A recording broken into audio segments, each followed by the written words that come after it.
Final Destination, New Line Cinema, the aughts were a torturous time for horror.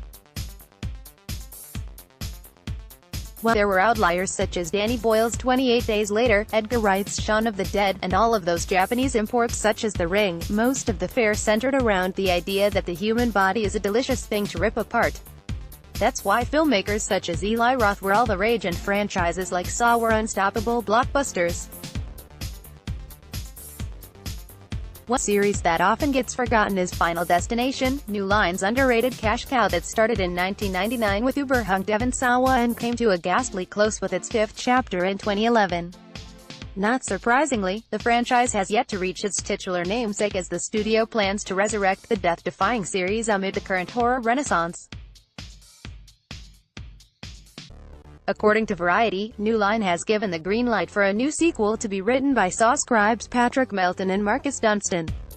The two wrote the 4th, 5th, 6th, and 7th entries in that series, and will be coming off of this year's Scary Stories to Tell in the Dark, The Reckoning, and an untitled Christmas horror flick for Sony.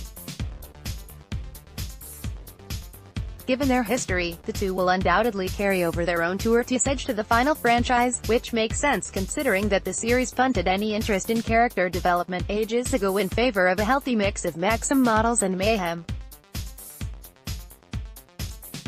Of course, part of the fun of any Final Destination is anticipating the creative kills, which is something these guys do well.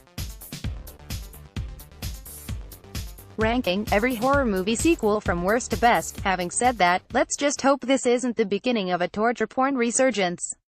That's the last thing we need right now, especially since the horror slate has been so goddamn eclectic as of late, giving us everything from tense monster movies, A Quiet Place, to cerebral psychological thrillers, Hereditary, to creative remakes, Suspiria. Then again, maybe everything can coexist. If anything, maybe it'll inspire New Line to resurrect another horror property of theirs, a road we like to call Elm Street. Wouldn't that align nicely with the forthcoming season of our horror franchise podcast, Halloweenies, which kicks off next month with plans to dissect each one of Freddy's nightmares until the very end of 2019. Step into the boiler room and melt with us.